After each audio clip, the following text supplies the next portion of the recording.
Good morning. The committee will come to order. I want to thank you all for joining us today in the for this full committee legislative hearing. Before I continue, I want to tell my friends from California that hopefully we'll have a vote later on today to send some resources out for the awful fires that are going on.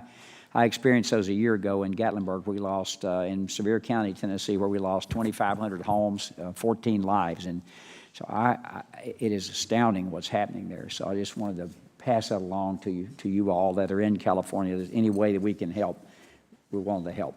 I've been down that road. This morning we'll be focusing on two pieces of legislation: the Draft Asset and Infrastructure Review, or AIR Act of 2017, and H.R. 2773, a bill to authorize the sale of Pershing Hall in Paris, France. Since Representative Kaufman will be speaking shortly on H.R. 2773, which he sponsors, I will contain my comments to the draft bill that Ranking Member Walls and I have been working on together. Exactly 3 months ago today, we held a full committee hearing to examine concerns regarding the Department of Veterans Affairs capital asset program and alignment, or misalignment as the case may be, of the VA medical facilities and the veteran patient population. I came to that hearing familiar with the numerous challenges VA was facing with regard to managing an increasingly unmanageable real estate portfolio. In fact, I was so aware of those challenges that I had already decided that taking action to address them was going to be one of my top priorities as chairman. Yet that hearing was alarming even to me, as VA's own testimony noted that the majority of VA's facilities have outlived their useful life cycle. A couple of weeks ago, I traveled to Northport, New York to meet with staff at the Northport VA Medical Center. The Northport VA Medical Center is a 90-year-old facility on a sprawling medical campus that struggles with significant maintenance issues and cost despite dozens of mothballed buildings. The condition of that facility has gotten so bad that some veterans claim they can no longer seek care safely there, instead travel from Northport to New York City to visit the VA facilities there. After visiting Northport, I went to Canandaigua, New York, to visit the Canandaigua VA Medical Center and the Veterans Crisis Line, which is housed there. The Canandaigua VA Medical Center is an 84-year-old facility that sits on a 150-acre campus in the middle of a residential neighborhood. However, the majority of veteran patients in Canandaigua's catchment area seek care through the VA community-based outpatient clinic about 30 miles away in Rochester, New York. That clinic is nearly busting at the seams from high utilization, while the Canandaigua VA Medical Center largely sits empty. Both Northport and Canandaigua, I saw firsthand the consequences of outdated and oversized medical campuses that struggle to maintain current standards of care without significant backbending. And we wonder why the VA healthcare system has struggled to provide care that meets the highest access and quality standards in recent years. And that's why Ranking Member Walls and I are working together on this draft of the AIR Act. This legislation would require the Secretary to develop criteria to access and recommend changes to VA medical centers. That criteria would be published on the Federal Register, subject to a 30-day public comment period, and would be required to take into account a number of factors, including access to care, the capacity of the local healthcare market, input from local veteran and stakeholders, and potential costs and savings. The legislation would also establish an 11-member Asset and Infrastructure Review Commission that would use the criteria established by the Secretary and the recommendations for action made by the Secretary to develop a report containing findings and recommendations for the modernization and realignment of VA medical facilities. Should the Commission find that any of the Secretary's recommendations deviates substantially from the Secretary's criteria and a change is needed, the Commission would be required to publish a notice of proposed change in the Federal Register and conduct public hearings in the local community on the proposal changes. Once finalized, the Commission's report would be transmitted to the President and contingent upon his approval to the Congress. Should Congress disagree with the Commission's recommendations, we would have 45 days to issue a joint resolution of disapproval. Absent that, VA would be required to begin implementing the recommendations. This draft bill has been circulated with VA and with the VSOs and was subject to a full committee roundtable in early September. Since then, I've met individually with many members from both sides of the dais to discuss this language and the intent behind it. and how it aligns with ongoing efforts to course-correct VA's many care and the community programs.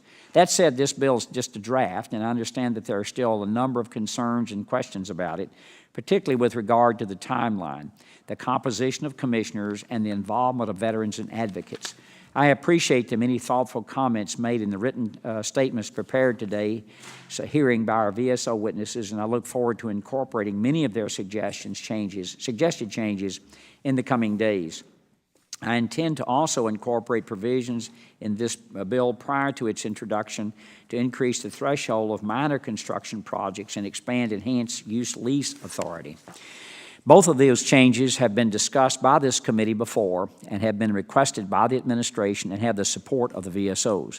Yet even with those changes, it is an understatement to say that the deck is stacked against the AIR Act. This bill is bold, transformative, and controversial. Moving forward with it will require a significant amount of political courage, and let's face it, members are not known specifically for that. That said, veterans, VSOs, and VA employees and taxpayers alike deserve more from each of us, and to recognize how serious the problem before us is, and to fail to act now to institute a solution. As Ranking Member Walls wisely noted at our hearing in July, quotes, "We can no longer kick this can down the road," quotes, "because time is not on our side in this battle." And as Representative Rice said, if there's any committee in Washington, D.C. that has the political courage to do what is necessary, it is this one. The AIR Act is necessary. I will now yield to Ranking Member Walls for any opening statements that he might have. Well, thank you, Mr. Chairman. And to our witnesses, thank you all for being here. I do think this, maybe someday looking back, this could be a very pivotal hearing. I would echo the Chairman's statements. This is bold. I haven't changed my opinion that we need to address this. And I would note that, that there has been, and I think rightfully so, some folks commenting on the effectiveness of this committee, and the Chairman's leadership is no small part of that. Those who said we've been tackling the easy stuff, remember how appeals started. Remember how accountability started. Remember how choice and choice reform started, and remember the GI Bill statement. Some of us are still friends after that fight, but it took a lot. What it shows is it shows the courage, and this is why the members sitting here, you came here to do this. You came here to legislate. You came here to have healthy disagreements. You came here with the confidence that we could try and find some things together, and this is a starting point. I'd like to note a few things in this. We are working side by side in this, but it's a journey, and it's going to be a tough one. And the witnesses, you're going to come and you're going to present your testimony. You were there at the roundtables.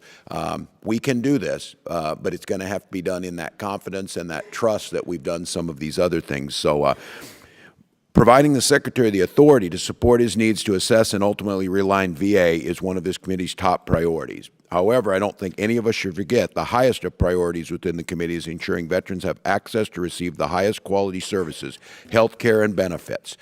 No one disagrees with the need to modernize the VA's infrastructure and build community partners where it makes the most sense for veterans and taxpayers. I pulled out a statement I made sitting down on this corner in February of 2007, where I was calling for a quadrennial defense review to align assets and needs, that it didn't understand where we were going. And I remember sitting there saying, we could be sitting here in 10 years in 2017 and still not have an understanding of where we're going. So I think all of us get that part. I don't think we're there yet. As the legislation is written, I think it takes a picture, a snapshot of VA infrastructure, and make a decision on going forward on that that's going to have decades-long impact. We need more than a snapshot. We need to develop a process that VA can use to continually make decisions on an annual basis to ensure access gaps are identified and filled early. I also think, folks, whenever we talk about this, and it's something we should always be striving for, is the belief that it's going to be a cost saver. I think the belief is based on the fact that we hear about the 1,400 vacant buildings or underutilized buildings. Most of these are not buildings that provide care for veterans. By my count, fewer than 20 of the 1,400 buildings scheduled for disposal in fiscal year 18 provide direct care to veterans, while more than 70 buildings are old hospital staff residences. What's missing, I think, from the conversation so far is the fact that every single visit, there's significant utilization gaps in outpatient care space, and there's an excess in inpatient care space. What does that mean? It means we have empty bed towers, at too many facilities, but at the same time, veterans are waiting in line to receive modernized outpatient care. The issue deserves serious attention. I commend the chairman and everyone here for their willingness to face this challenge. The legislation in its current form has more work to do. While we've stated this is a draft bill and a starting place, we need to start making changes to the language. Other concerns we have is the timeline, the fact that the Secretary deliver recommendations to the Commission before the enactment of a permanent solution to consolidating community-based care is implemented.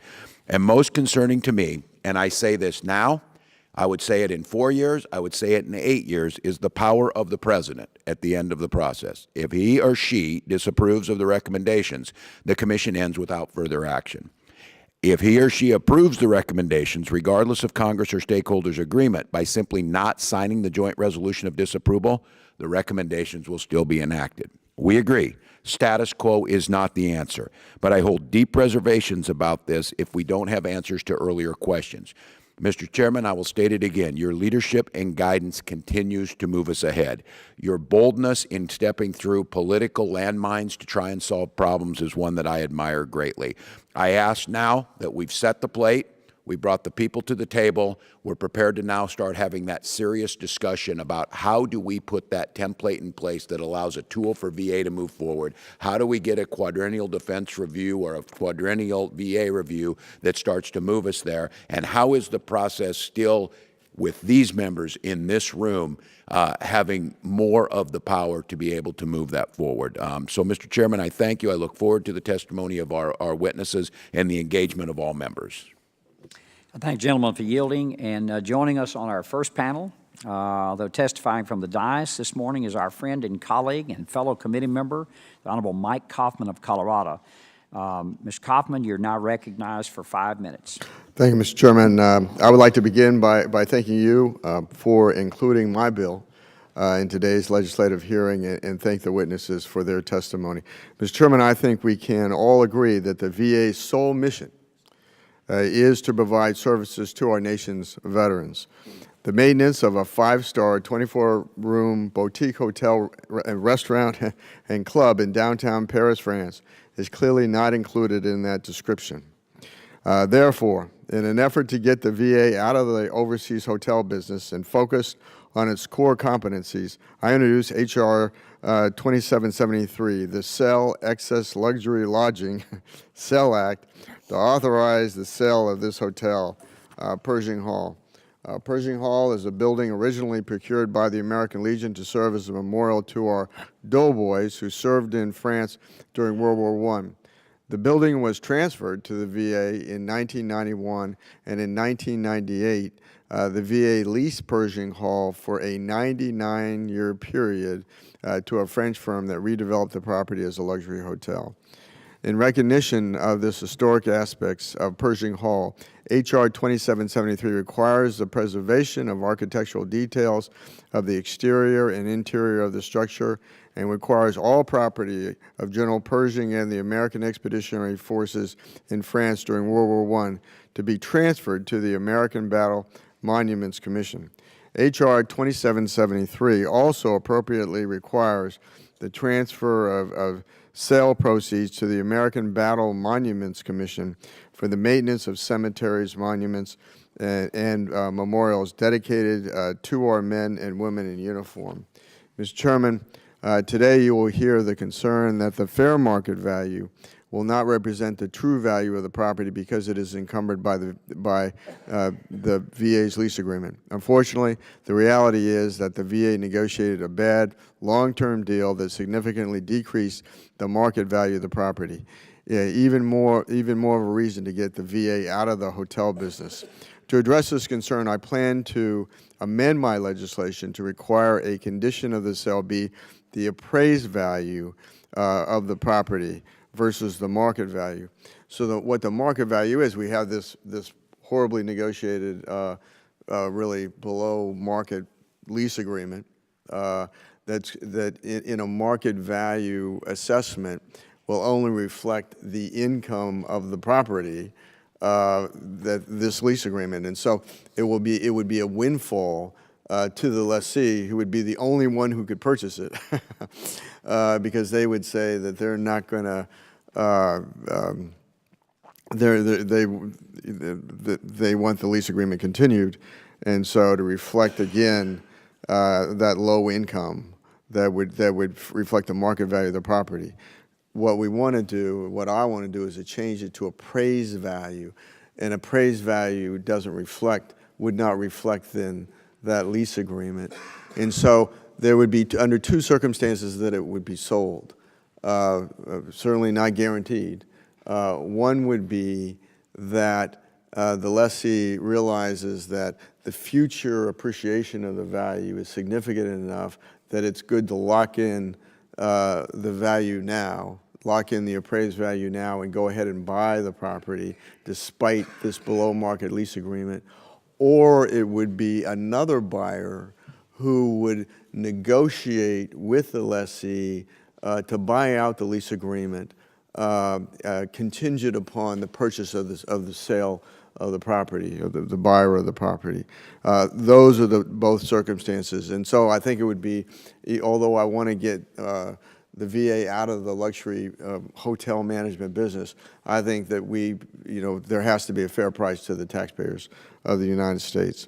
While Pershing Hall is probably a terrific hotel, it makes no sense that VA keeps a luxury hotel in Paris on its books. The VA needs to focus its time and resources on its core mission, taking care of our nation's veterans. Mr. Chairman, thank you for allowing me to testify today on behalf of this legislation, and I yield back the remainder of my time. Thank you, gentlemen, for yielding. I'll just have one very quick question, is that when was this lease, this 99-year lease signed? And then I guess, why in the world would you have signed a 99-year lease? Chairman, I think we have the VA here, but I believe that it was done, let's see, in 1998, if I understand it correctly, that the lease was signed. I don't think any of us are going to be around when the lease is... I now yield to Mr. Walls. Well, this one too has always been one when it comes up. It's kind of hard to wrap your mind around this. I do note the American Legion's positions on the historic nature of this, their involvement in it, the importance of the Pershing artifacts and World War I, especially as we're in the centennial year of World War I. So I'm kind of interested to hear those reports. But I appreciate the gentleman. I certainly have no idea why we run a hotel and a 99-year lease. I think it's probably the transition here is what we're getting after, and making sure we get that right. So I yield back. Thank you, gentlemen, for yielding. Mr. Billaracis, you recognized. No question. Mr. Takano, you recognized.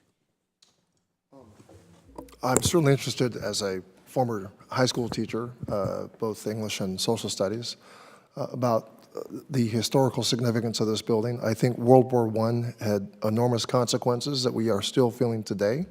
The hyper sense of nationalism that we're experiencing around the world was certainly present during World War I, and I am wary of us erasing physical landmarks of such a consequential war.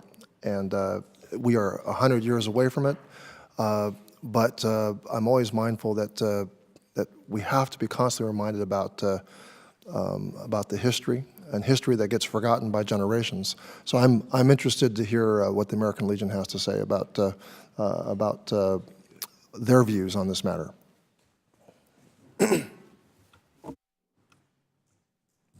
There you go. Thank the gentleman for yielding. Mr. Kaufman's already spoken. Do you have any, Dr. Winstrup? Nothing at this time. You'll come back. Ms. Brownlee. Ms. Brownlee yields. Mr. Bost. Ms. Custer. Thank you, Mr. Chairman. I just want to speak on behalf of H.R. 2773, a bill to authorize the sale of Pershing Hall, and join my colleague, Mr. Kaufman. Last year, I accompanied Mr. Kaufman to a field hearing in Colorado, and as you all know, the construction of the new VA hospital in Aurora led to significant cost overruns that were unacceptable to Mr. Kaufman and myself and all members of the committee. So at that time, I joined Mr. Kaufman in a version of this bill last year. While the Aurora project no longer needs the funds from the sale of Pershing Hall, it has become clear to me that the VA should not be in the business of managing properties like a luxury hotel in Paris, France. But unfortunately, as Mr. Kaufman has outlined, the current lease demonstrates exactly why the VA should not be managing properties like hotels, entering into a 99-year lease with a French hotel company in exchange for renovations. As a result, if the VA sold this property today, we would receive a small fraction of the $80 million appraised value of the property. So consequently, I support Mr. Kaufman's proposal to amend the legislation to include as the appraised value as a condition of the sale of Pershing Hall. And I urge my colleagues to support his amendment in this legislation, and I yield back. Thank you, gentlelady, for yielding. Mr. Pollock, when you're recognized. We have so many problems now in this government, and the primary responsibility of the VA is to care for those that are coming back from the battlefield. We should not be in the luxury hotel business in Europe. Gentleman yields back. Mr. Crail, you're recognized. Oh, Mr. O'Rourke, I'm sorry. Okay. Dr. Dunn, you're recognized. Thank you, Mr. Chairman. I wanted to understand, I was doing a little math here in my head. We have about 70 years left on this lease, is that correct? About right, that's about right. And is the penalty on that to pay back the entire 70 years lease if we sell the property? Well, that changing it to, if you were going to breach the lease agreement, I'm sure maybe VA could comment clearly there's going to be a penalty. As you know, you would sure discount, it would be a discounted rate. But that's why I think moving to the appraised value, and so again, it's probably the lessee that could buy it if they assume that there's going to be a lot of appreciation to the hotel and it's best to lock it in now, or it's going to be, again, somebody who's going to negotiate a buyout of that lease agreement and then buy the property to the appraised value. The gentleman yields back. Mr. Crail, you're recognized for 5 minutes. Thank you, Mr. Chair. First of all, I want to thank you very much for your thoughts and prayers regarding our fires in California. Southern California fire is probably within a mile or two of my district. Some of the evacuation sites are actually in my district. My friends and neighbors, some of my staffers have been evacuated from some of those areas, and we do pray for those that have been affected, and we pray that the firefighters are able to stop these fires as quickly as possible. Reference to Mr. Kaufman's bill, I just want to say I join you in supporting your bill, and we should not be in the business of managing hotels, but we should be in the business of managing taxpayer resources. And it sounds like we got snookered here. It's something that's not unusual, and I would say the VA has to figure out how to manage these assets like any other professional real estate management company would do. Our job, in my opinion here, first and foremost, like has already been said, is to make sure we take care of our moral obligation to our veterans and that everything we do is for the benefit of our veterans. A lot of times, this nation, the issue becomes resources. What do we get the money to take care of our veterans in the proper way? Big expense, real estate, typically when it comes to delivering the resources. And as we look at assessing these real estate assets that we have, taxpayer-owned, let's not look at just today, but look at tomorrow. I know when we had a study group here, right over there, I looked at a map, and one of those maps showed some of the real estates being located in the Inland Empire, just east of where my district is, underutilized today, but I'll tell you, that's the fastest growing region in California and probably the United States. And I guarantee you in 20 to 30 years, if we sell those resources today, 20, 30 years from now, we're going to be kicking ourselves and saying, this is where we need to put VA resources, VA clinics to take care of our veterans. So let's have a little bit of vision here, and let's be good stewards of real estate assets that are owned by taxpayers. And you know, if you look at life insurance companies, they invest for the long term because when they have to sell is when those folks die, that means 20 to 30 years out, they've got to have the resources to pay on those life insurance companies. We should do the same thing, which is we know veterans, we have to take care of those veterans 20, 30, 40 years out. So let's start thinking like life insurance companies, real estate investment management companies do. We're looking at a BRAC closure kind of a plan here. Let me tell you about El Toro Military Base in Orange County. Broke my heart when we closed it down. Government invested $900 million upgrading that base. The next year, through the BRAC process, we decided to close it down. El Toro, 5,000 acres, middle of Orange County. Tremendous value, great real estate play. Let me tell you, when we closed it down, we should have thought, again, what's number one? Taking care of our vets. Let me tell you what happened recently. The veterans came together in Orange County, said, we want a veteran cemetery in Orange County so we won't have to go so far to visit our veterans that have made the ultimate sacrifice, deceased veterans. We fought hard to get 125 acres.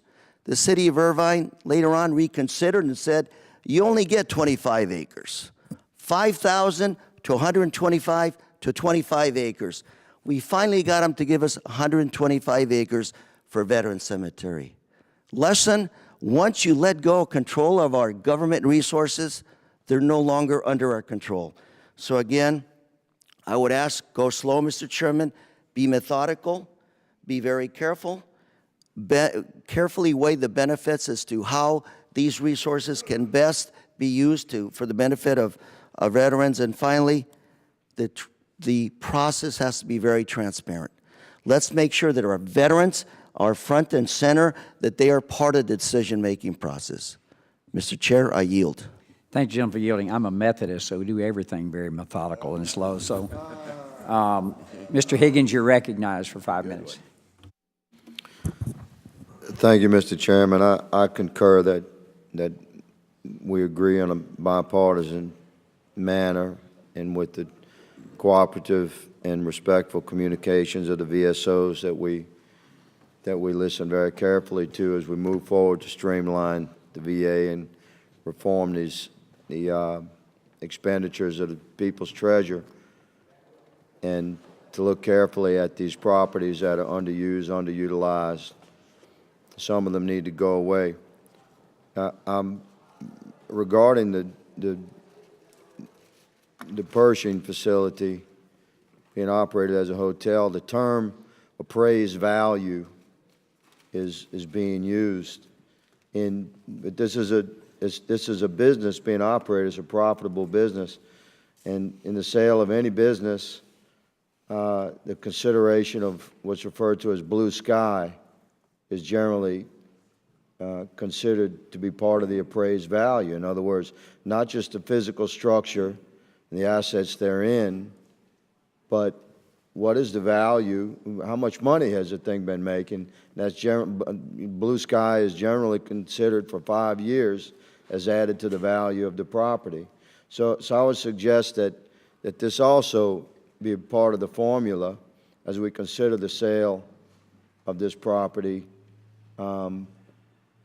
as reflective of the sale of any real estate in some sort of a common, transaction that takes place every day, many, many times across the country.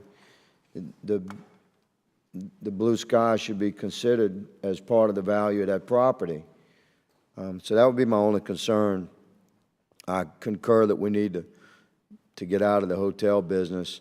It's probably a good idea to sell the property, but I would just say that we should squeeze every dime we can out of that for the betterment of the veterans that we serve. And with that, I yield back. I thank gentlemen for yielding. Let's see, General Bergman, you're recognized for 5 minutes. Thank you, Mr. Chairman. Jim Collins, good to great author, talks about the 3 most important things any business that's going to become great needs to do every year. You need to fairly evaluate what it is that you're doing that you need to keep doing. You need to evaluate what you're not doing that you need to start doing. And the biggest challenge to any entity is to stop doing things that no longer add value to your mission, your core business mission.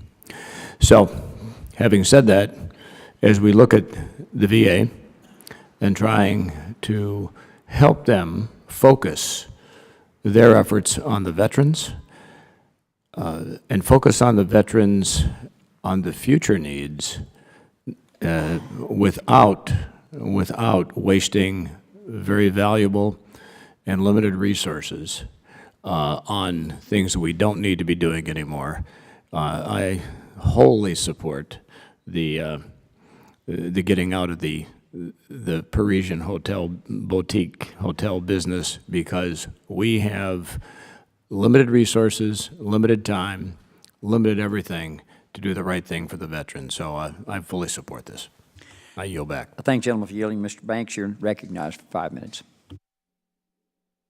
Gentleman yields. Mr. Arrington, you're recognized for 5 minutes. Mr. Chairman, I just make a general statement that I agree with my colleagues that we need to align assets and resources according to the core mission of the VA, and we need to make sure that we're also aligning them with the demand where there is need, just like every other organization. If we don't do that, then we're not being good stewards of the taxpayer dollar. And I commend you for the process. It needs to be objective. It needs to be fact-based.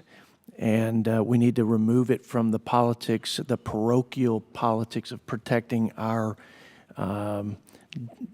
single-member district-type interest. I think that's not healthy. We need to be, this should be American taxpayer and American veteran first as we drive on this. So I commend you for your leadership, and I wholeheartedly support Mr. Kaufman and his efforts on this regarding the Pershing Hotel. I don't know why we would be in that business, so thanks for your hard work, and I support you on that.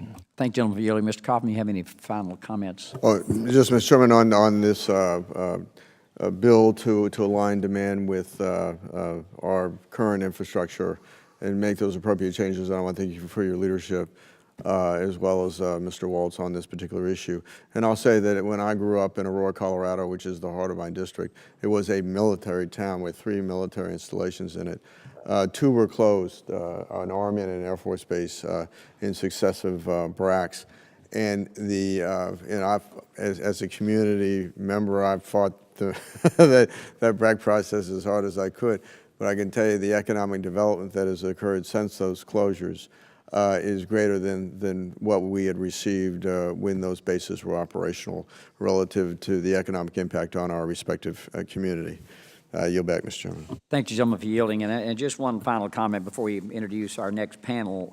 I think Mr. Takano made some good points about not forgetting the history, and the Legion makes some good points when I read their testimony. So I think we need to be sensitive and aware of that history. I agree. I don't know how it'll all work out yet, but I do think you make good points with what you said historically about what we're trying to maintain also. And let's not forget what happened in World War II, World War I. I mean, so I think I'll need to think through it some more.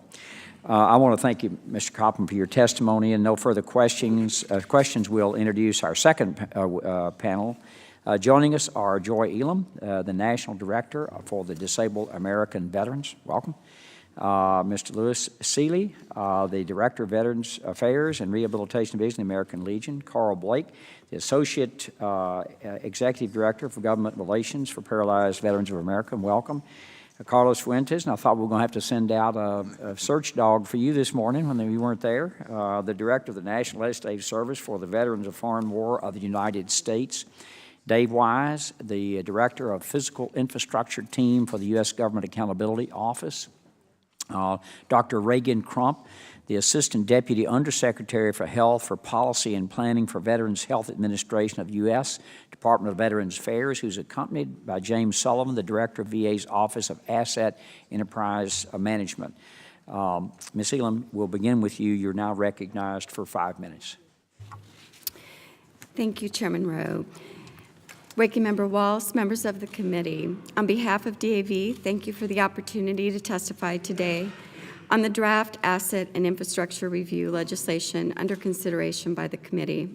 For years, DAV, along with our independent budget partners, has consistently called for resolving VA's many infrastructure challenges, including aging and outdated medical and research facilities, consistent underfunding for major and minor construction and critical maintenance needs, as well as problematic leasing and sharing authorities. While we do not believe the BRAC-like model proposed in the draft bill is the most appropriate way to address VA's capital infrastructure needs, we do acknowledge the need for a strategic national plan and a comprehensive infrastructure review and assessment prior to modernization or realignment of its medical facilities. Rapid advancements in medicine and significant changes in the way healthcare is delivered today, as well as changes in veterans' needs and preferences and demographics, require a more nimble and flexible process that allows VA to make changes when necessary to ensure the delivery of high-quality healthcare and specialized services throughout the system. However, we do not believe Congress should consider systemic changes to VA's healthcare infrastructure in isolation from other critical factors. Most importantly, without first finalizing decisions on the reform of the Choice Program and development of regional integrated networks that would combine VA and community care options for veterans. The 2016 Commission on Care report concluded, and we concur, real transformation of the VA healthcare system will require a comprehensive and integrated systems approach. For successful reform of the system, the department must also address several other critical interrelated challenges, to include modernization of its healthcare IT system and electronic health record, improvements of HR policies to fill staff vacancies more rapidly, steadily increasing demand for services, and existing challenges to provide veterans convenient access to care in rural communities, all of which have significant budgetary implications. Rather than establishing a BRAC-like one-time asset review process, we believe VA would be better served by establishing a standardized long-term process that includes local involvement, periodic ongoing reviews, a realistic plan for upkeep and maintenance costs, and the authority for the department to more easily make changes as demand for care and market conditions shift over time. Mr. Chairman, my written statement includes a number of recommended changes to the bill, and I'll highlight just a few that we feel are most critical. We recommend extension of the overall timeline to ensure a thorough and effective asset review process can be conducted. Inclusion of provisions for early and more meaningful stakeholder input to ensure veterans understand any proposed changes and to build support. That information transmitted to the Commission, Congress, or the President also be made available to the public. That facility recommendations be carried out in several phases, first focusing on buildings and properties that are currently unused or significantly underused, then considering market assessments and more comprehensive alignments only after decisions have been made regarding choice reforms. The market assessments should be required to consider options for expanding VA's internal capacity when appropriate through extended hours of operation or by increasing staff or space. We also recommended that no VA facility should be closed until a replacement facility is opened or an arrangement with community partners has been secured and established so that no enrolled veteran ever loses access to care. Finally, DAV strongly believes that any commission established affecting the future of VA healthcare must first be foremost represent the veteran users of that system. For these reasons, we recommend the commission include at least 6 members who are current users of the VA healthcare system, and that 3 of those members represent congressionally chartered membership and resolution-based service organizations.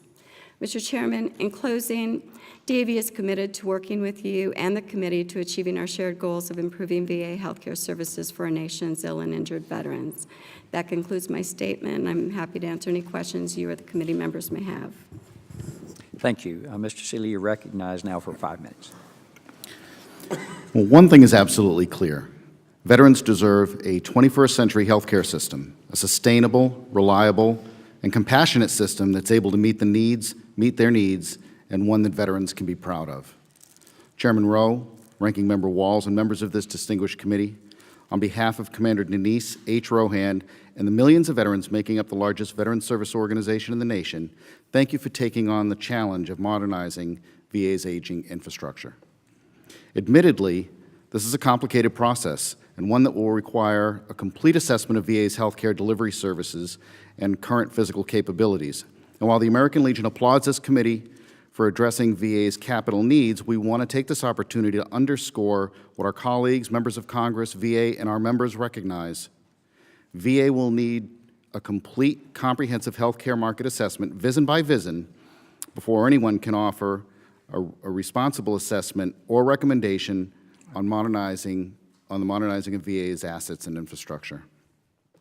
The draft legislation being discussed here today helps get this conversation started, and you already have our written statement for the record, so I'll just go over some of the points that we'll need to refine before the American Legion will be able to fully support this effort. First, the American Legion is rarely a fan of congressionally appointed committees, and this is no different. As highlighted in our written presentation, fundamentally, we oppose establishing a committee to oversee this process, but if establishing a committee or a commission becomes a necessary concession to moving forward, I cannot stress strongly enough that the American Legion will absolutely not support a commission whereby congressionally chartered VSOs, the most accurate representation of voices of millions and millions of veterans this committee has access to, are not empowered to have collective veto power over what could turn into a runaway committee. Again, specifics on how that can be achieved are detailed in the testimony you have in front of you. Second, the committee has wrestled with leasing healthcare facilities over the past several years, and as the chairman points out, there is no better time than now to address this in this legislation. The legislation will certainly miss the mark if we fail to fix this leasing issue once and for all. Third, while addressing the demographics of the commission, the American Legion feels strongly, as DAV does, that the commission member should be a representation of the current demographic of the average VA patient today and understand of what the needs are of the VA patient tomorrow will be. Next, the American Legion sees no reason the commission should need to financially compensate the volunteer committee members. The structure of this committee calls for senior-level executives and experts that oversee millions of dollars in healthcare infrastructure. If the reward for serving on this committee isn't serving veterans and the honor of participating in a congressionally appointed committee that reports to Congress and the President of the United States, then perhaps we should reevaluate the selection process. In the draft legislation, there's a prohibition against former employees of VA who are instrumentally involved in the Commission's work. I don't understand why that provision is in there at all, and would like to learn more about how that might be a threat to the integrity of the process.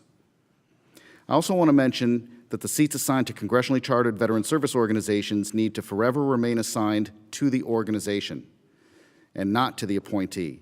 We've seen in the past how appointees have undermined this authority by accepting an appointment on a visionary committee only to divorce themselves from their organization in favor of their personal opinions, leaving the VSO community without a voice in the process. It was shameful and it was unacceptable. Finally, with regard to this bill, page 19, line 20C, needs to change from the commission, the commission will recommend changes to the Committee on Veterans Affairs of the House and Senate. The American Legion adamantly opposes granting the commission unilateral authority to change or amend the recommendations of the Secretary. That simply cannot happen under any circumstances. With the remainder of my time, I'll address the issue of Pershing Hall in Paris, France.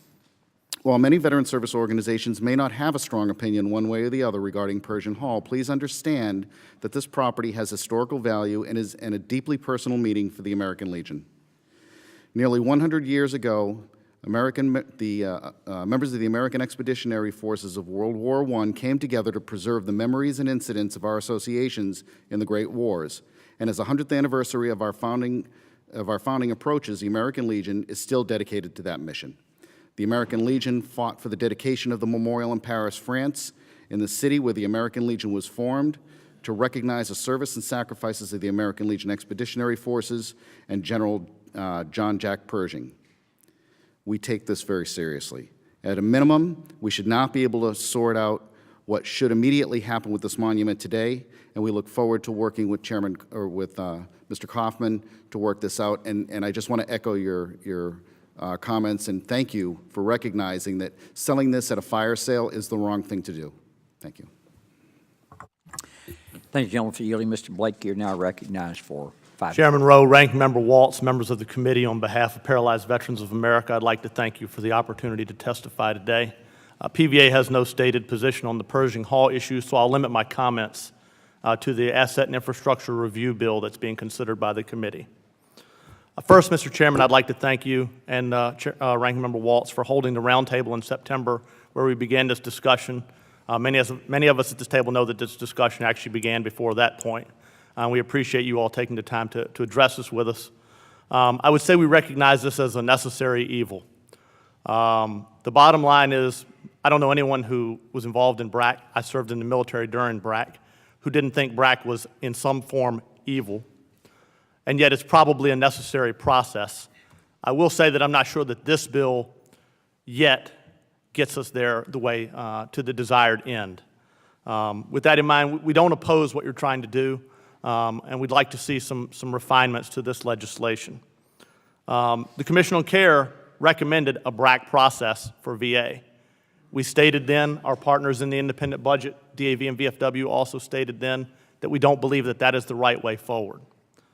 But we recognize the need to right-size the VA's infrastructure. The independent budget has stated over and over again that that was necessary. I think the Secretary understands that. His list is pretty comprehensive just in terms of buildings. But I think there are a few key problems that were identified in the legislation during the roundtable that cannot be ignored to make this better.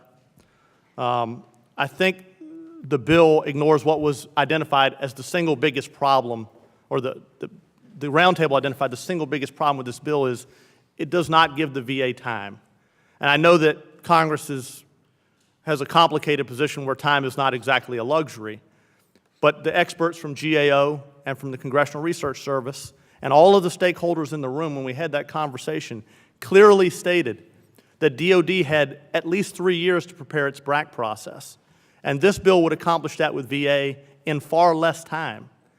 And I would argue that the VA system is far more dynamic and more complex than what DOD had to deal with. All DOD had to do was say, you live here, you're stationed here, you're moving, and that's it. That's not the way that's going to work with VA and the population it serves. And I think that that cannot be overstated. So if we're going to go down this road, that has to be foremost in our mind. Giving the VA the time to actually lay this out properly is key. The draft legislation we're discussing right now as it relates to choice reform has a market assessment component. And when we had the roundtable about that draft, there was discussion about the bill providing for, I think, a year for those market assessments. And most people that were a part of that discussion did not believe a year was really sufficient to do that level of market assessment. And the market assessments in that choice reform bill are probably less complex than what this BRAC process would require. And yet, the draft bill gives less than a year to complete the market assessment and lay everything out in the groundwork to run out the BRAC process. That is clearly something that has to be changed in this draft bill. I think my colleague from the DAV said something along the line of dealing with developing the integrated healthcare network and that whole plan for community care access before we go down the BRAC road. I think we could have a reasonable debate over whether we're putting the cart before the horse or not. Some people would say we do this first and then we know what we have to work with. I think we take the position that we should know what the VA plans to do in terms of delivering care before we then decide what its footprint is going to look like. So I think because we've sort of divorced choice reform and ultimately the plan for community care from this, I think we're setting up maybe a fatal flaw in the ultimate design of this. Lastly, my biggest concern, or one of my major concerns, is I was here when CARES, towards the tail end of CARES, I came to work here in Washington. And for those of us who were here during that period, CARES did a great disservice to the VA, primarily because there was a moratorium, for all intents and purposes, on all new major and minor construction during the CARES process. That was a couple of year process where nothing new got done in VA. And I could envision a scenario where that very same philosophy plays out with this bill, and that is not acceptable. I think part of the reason we're in this situation, you mentioned Northport. Now, I can't change the fact that it's 90 years old. That's a fact. But I could also argue that many of the reasons why some of these places are not modernized is because all the way back then, no money was invested in their modernization while we decided what the footprint of VA was going to be under CARES. And now here we are again. So if we're going to go down the road with BRAC, and this is BRAC, it doesn't matter whether you say it isn't or not, this is BRAC for VA. If we're going to go down this road, we can't then say we're not going to do anything with VA's construction until we finish this process, because that's 2 years from now, and that's not acceptable. Mr. Chairman, again, I'd like to thank you for the opportunity to testify. We'd be happy to take any questions that you have. Thank you, gentleman, for yielding. Mr. Fuentes, you're recognized for 5 minutes.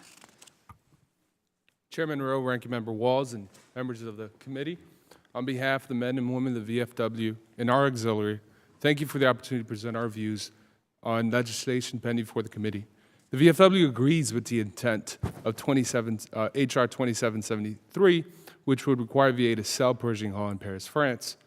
VA should not be in the hotel business, but selling Pershing Hall should be more than just simply an effort to no longer own the building. The VFW is glad the legislation would preserve the history of Pershing Hall and the memory of the brave American service members who fought in World War I.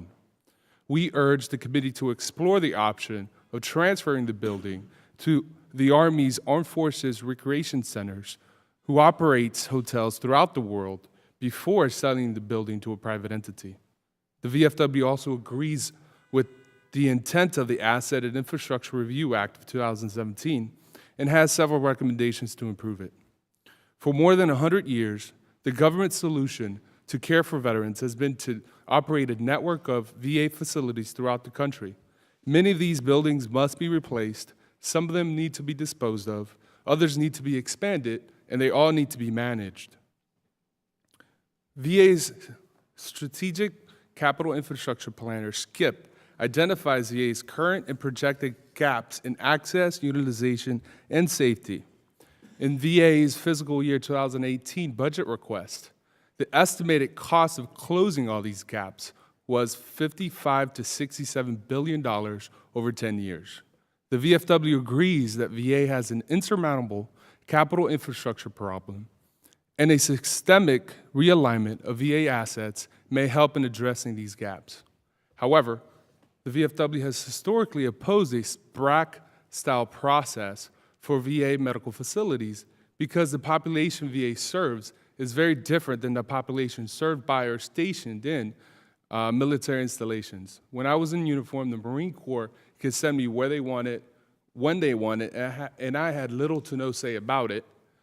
VA, however, does not have the ability to require veterans to move from one location to the other. It has to adjust to changes in the veterans population. The SCIP process includes plans to address unused or underutilized facilities, but the process for approving, funding, and implementing the plan is what has led to a $67 billion backlog.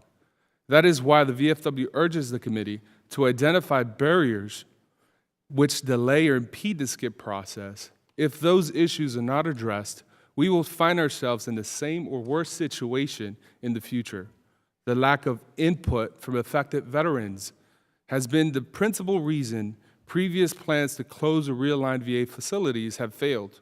The VFW is pleased this legislation requires the proposed commission to conduct public hearings and seek input from veterans impacted by changes.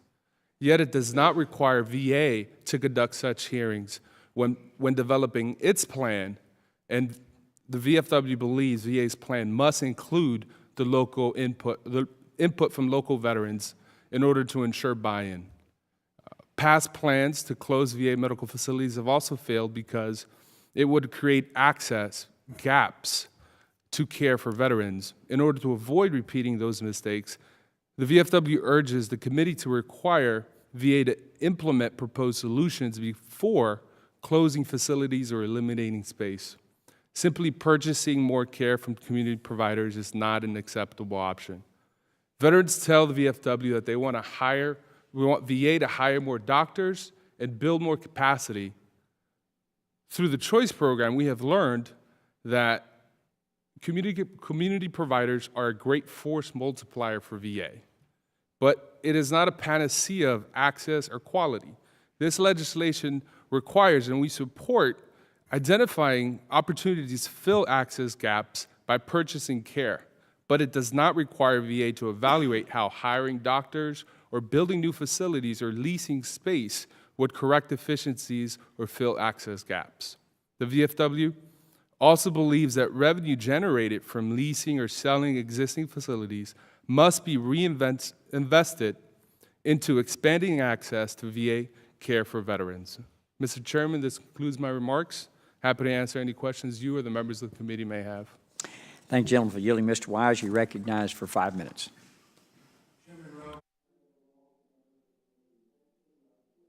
Discuss our work related to VA's efforts to align its medical facilities and services, as well as our work on DoD's BRAC process.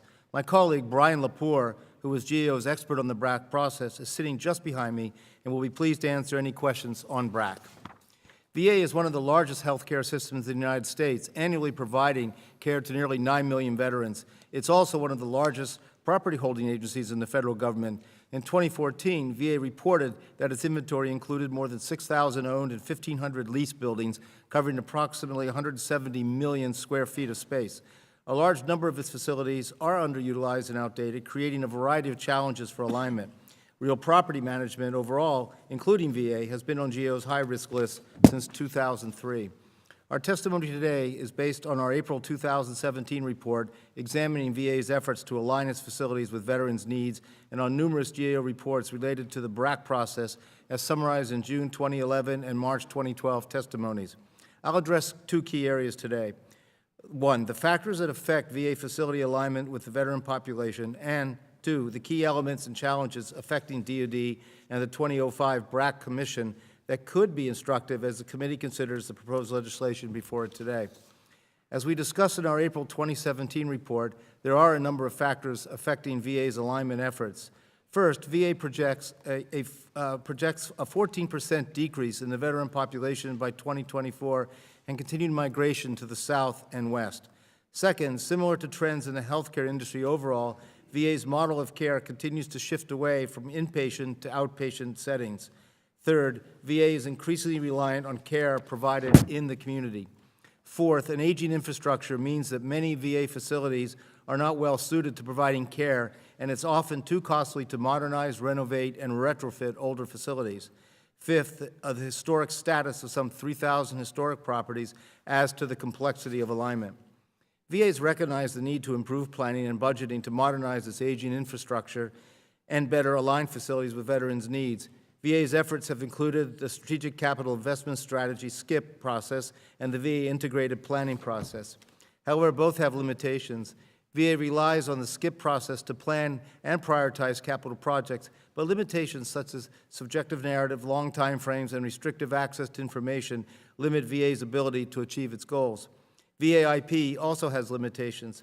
It's intended to produce market-level service plans for each integrated service network and facility master plans for each medical facility at a total cost of more than $100 million. A limitation to this process is assuming that all future growth in services will be through VA facilities, which is unlikely given the increasing role of care in the community.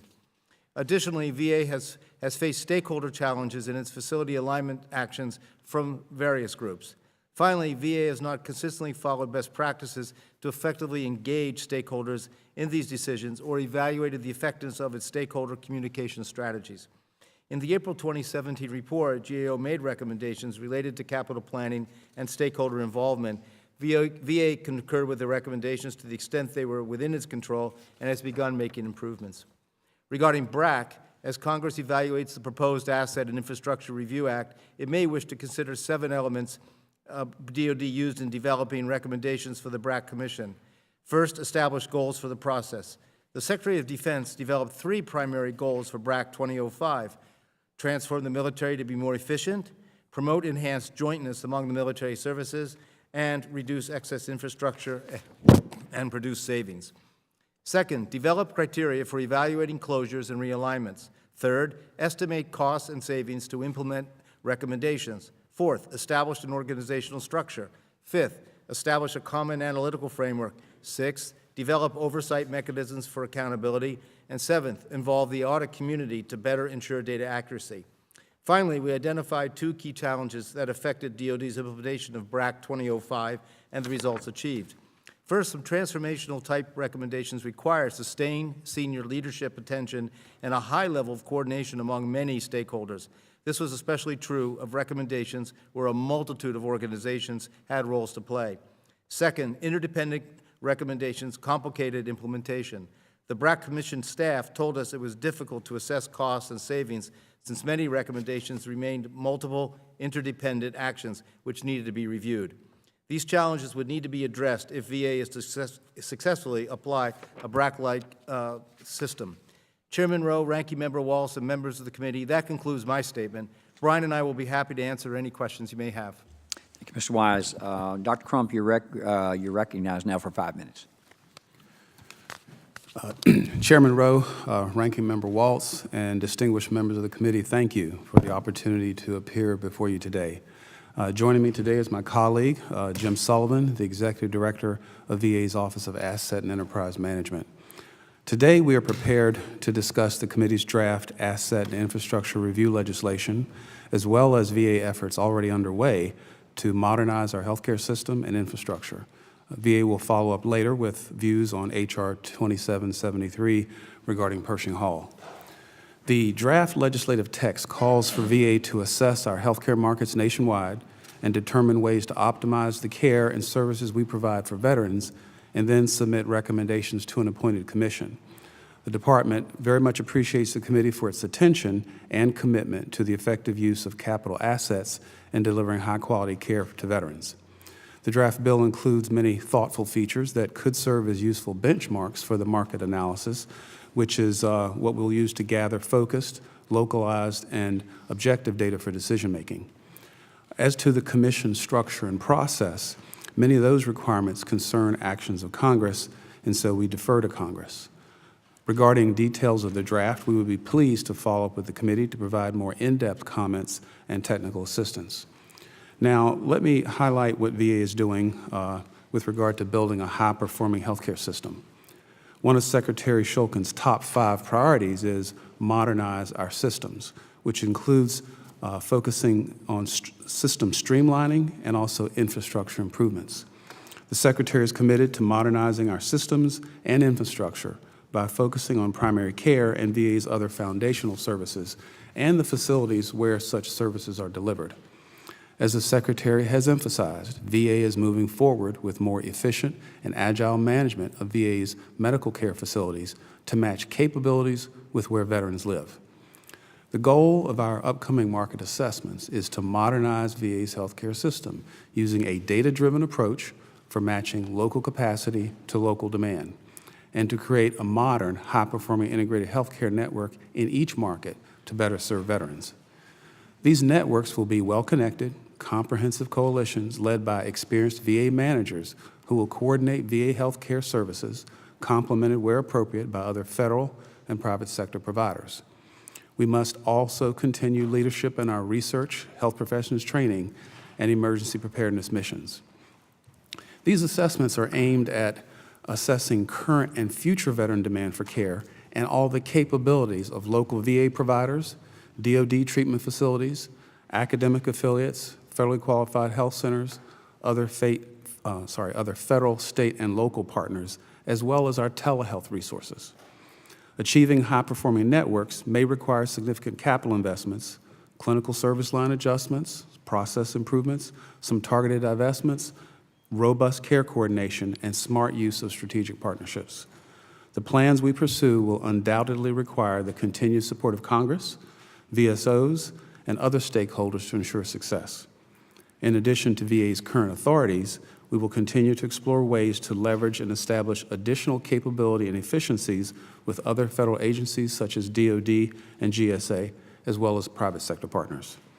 Improved authorities to pursue joint facilities through construction and leasing actions will provide greater opportunities for VA to deliver 21st century care and services to veterans in state-of-the-art facilities nationwide.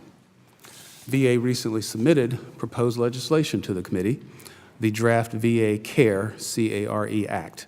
That bill includes proposals that increase the department's flexibility to meet veterans' needs, such as increasing the major construction and lease thresholds, streamlining requirements for joint facility projects, creating VA-DoD pilots for sharing healthcare resources without billing one another, and expanding VA's enhanced use lease authority. We must continually adapt to the changing needs of veterans we are privileged to serve. Mr. Chairman, Ranking Member, and members of the committee, thank you for the opportunity to testify before the committee today. We're glad to answer any questions regarding the draft bill and our approach to building high-performing local healthcare systems for veterans. Thank you, Dr. Crum. I will yield myself now 5 minutes, and I feel like I'm back on the Planning Commission where I started my political career, except it's on steroids. This is a huge undertaking that we're talking about today. And my recent trip to Northport and to Canandaigua and to Rochester a couple of weeks ago really helped shape a little bit about, I think you could make this trip in a lot of different areas and find out the same thing. One is that we're now developing and to look at Northport, it would take $450 million to invest into that plant and facility.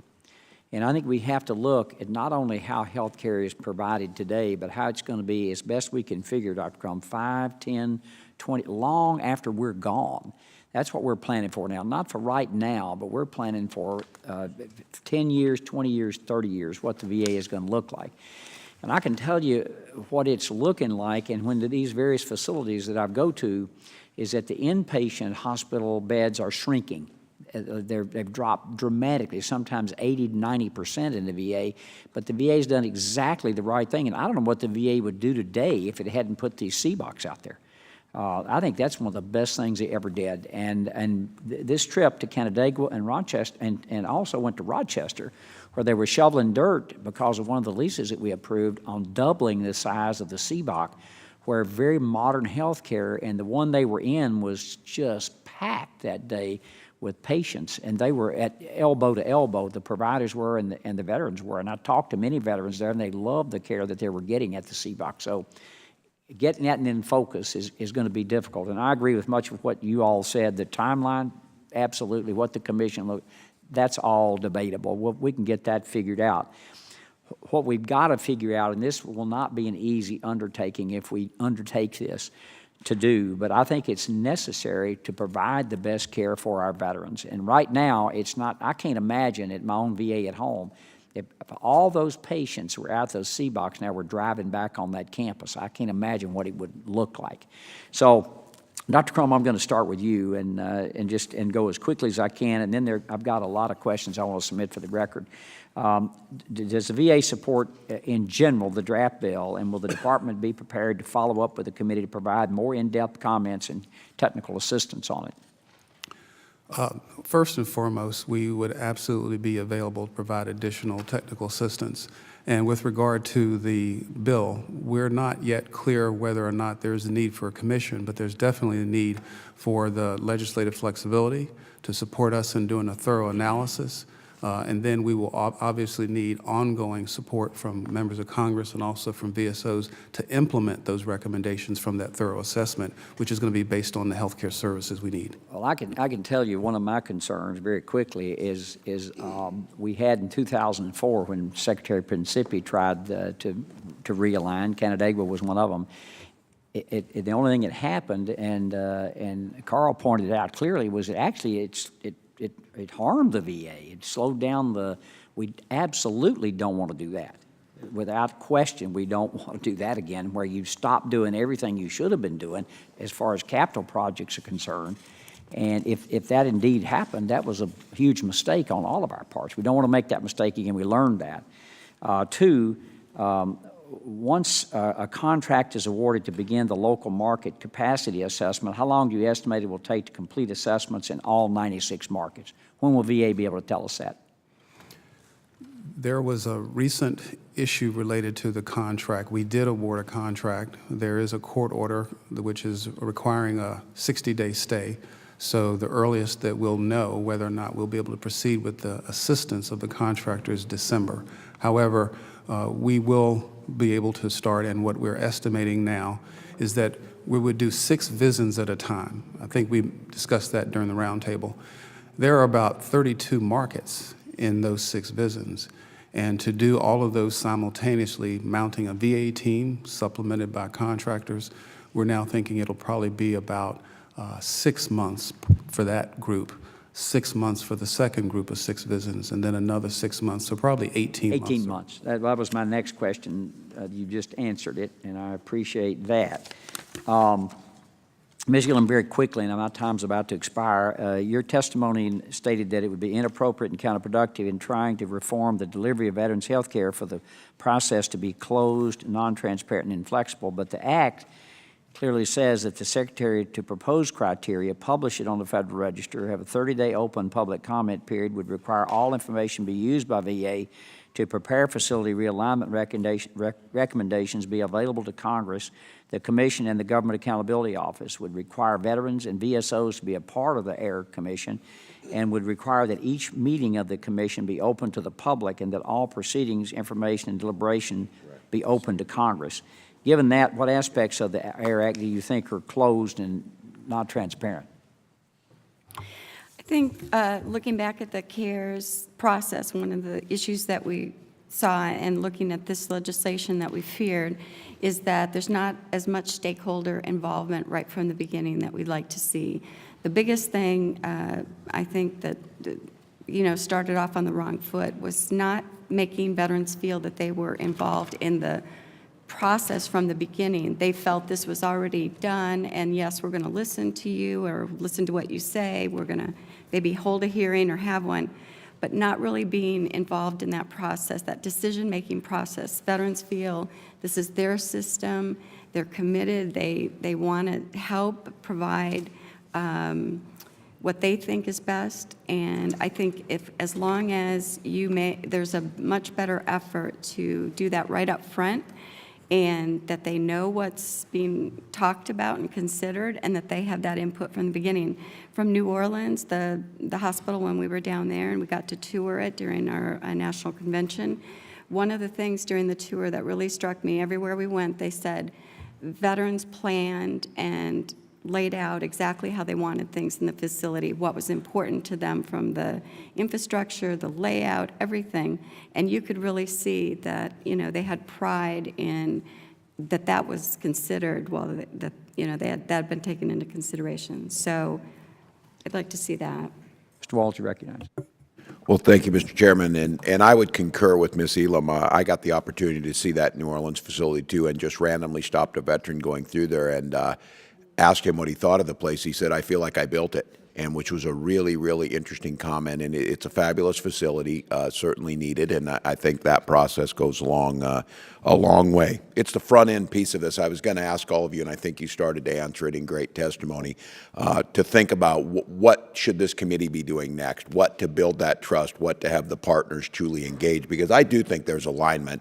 We all know this is an opportunity. We've all been talking about it, but I do think creating those tools that can be used going forward, rather than I keep coming back to that snapshot in time picture, and if I see that damn gas station at Fort Snelling again, I will personally just go tear it down and we can move on with this conversation, because that really doesn't have anything to do with the delivery of this. There's not an asset there to sell. It's probably not going to save money, but I got to be honest with you, I don't really know that for certain. I don't know what the tools are going to be delivered. So Dr. Crump, I'm going to come to you. I don't know if you're at liberty to be able to tell me this in those three kind of target markets out there in North Carolina, Georgia, and Washington State. You're developing and doing those assessments to develop a methodology. Are you learning anything? I mean, is there something there that starts to get us to where we're trying to go? Yes, sir. We've learned a lot. I mean, the whole purpose of the pilot was, as you said, to develop a methodology, which I do believe we now have. We've been able to outline the steps of that methodology. Some of the things we did learn was the type of data and the volume of data that needed to be collected. We also learned, as has been suggested before, that we need to involve stakeholders very early on in the process. We've also learned that we need to pull in a variety of assessments that have been done in the past and any ongoing assessments. So we've learned a lot about that process. We also learned that where we initially started out with this being more of a contractor-led or consultant-led initiative, we also learned early on, or maybe later in the process, that it really must be owned and led by the network director and the market leaders for that healthcare market, so that they own the recommendations and can advance those. We've also learned that in many instances, the need to partner with DOD, with our academic affiliates. There are some constraints to doing that, and so that's why we're talking about some legislative flexibilities. So those are some examples of lessons learned. Well, and I would like, I think this next part of it, I think this is our opportunity to think really big. And I think right now, as we're looking at it, we're still pretty narrow, because the quote from DOD's process on BRAC was to reduce the amount of unneeded property that it owns or leases. Well, when you look into this, that meant building up other places. That meant billets at other places being built up, shifting of assets. There's a whole bunch of moving pieces in this. And I think we have to be really, really careful, all of us in here, of not seeing this process on an ideological spectrum of shrinking government versus big government versus small government. This is just right size is what we're looking for. And I still am trying to get my mind wrapped around what is that just right size. So, Mr. Weiss, if I could just ask you, your understanding as our draft stands, is there anything in here that allows the VA to consider options such as building new infrastructure or leasing space for facilities that are more than 100% utilized?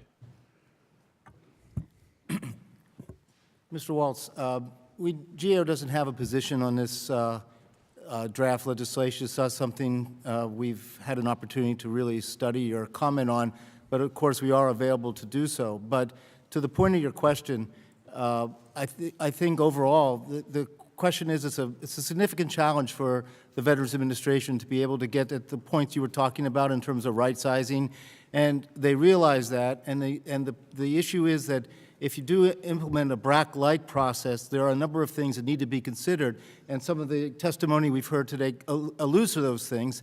And one of the most important ones, as Dr. Crump noted, was bringing in stakeholders and being able to engage in effective communication, because this was one of the key elements that has been a real problem with the SCIP process, and to a lesser extent with the other efforts to realign VA facilities. Well, I've got some follow-up. My time's coming to an end here, but I would encourage all, this is the healthy place we need to be. Carl brought up great points about we can't move our veterans population around by telling them to move to Joint Base Lewis McChord because we're closing something else. It doesn't work that way. But I do think there is an opportunity for us to think really, really big on this, and the tools necessary and the assets, and getting this to so that we're in a continuous process of reevaluation with the VA and not chasing our tail all the time when things get outdated. I yield back. I thank the gentleman for yielding. Mr. Kaufman, you're recognized for 5 minutes. Mr. Chairman, I yield back. Gentleman yields back. Mr. Takano, you're recognized. Thank you, Mr. Chairman. Mr. Wise, in your written testimony, you highlighted significant cost savings DOD experienced following the 5 BRAC rounds. The majority's leadership is under the impression that by mandating VA undertake a similar process, it too could save hundreds of millions, if not billions of dollars. Now, based on your understanding of the draft legislation and the challenges faced by DOD to carry out BRAC rounds, do you anticipate VA seeing substantial cost savings? Congressman, as I mentioned earlier to Mr. Waltz, we really haven't been able to analyze or study the draft legislation. But I think what I'll do is I'll bring Mr. Lepore in because he could tell you some of the issues that BRAC faced and how they got to their cost savings. And I think it remains to be seen as to how VA goes about this process as to whether or not they'll be able to realize significant cost savings going forward. But let me yield to Mr. Lepore, who can give you some analysis of the BRAC savings and how they came about. Well, but speaking as, based on the legislation before us, you really aren't able to say whether or not there would be cost savings. And you're not saying there wouldn't be, but you're not saying there will be either, as of this moment. Yeah, at this point, I'm unable to take any position regarding this legislation, as we just haven't had an opportunity to analyze it and study it. But I think the points we made in our testimony, in our written statement, remain valid, that VA faces significant challenges in trying to realign its resources, and those are the kind of things we pointed out that will need to be done in order for VA to have any opportunity to realize cost savings going forward. Well, before you yield, I'd like to use my time. I want to give some of the VSOs a chance to answer a question. I want to ask you a second question, though, and perhaps the colleague could answer on some other member's time. But based on your knowledge of past BRACs, do you have any sense of how much it might cost the VA to implement any closure or realignment recommendations? All right, go ahead. Congressman, my name is Brian Lepore. I'm a Director of Defense Capabilities and Management at the Government Accountability Office. I lead the work that we do in the base realignment and closure, or BRAC process. It's difficult to directly answer that question, but let me say this. What we do know from DOD's experience with the defense-based closure and realignment process with respect to BRAC 2005, DOD is achieving cost savings. We have done some analysis.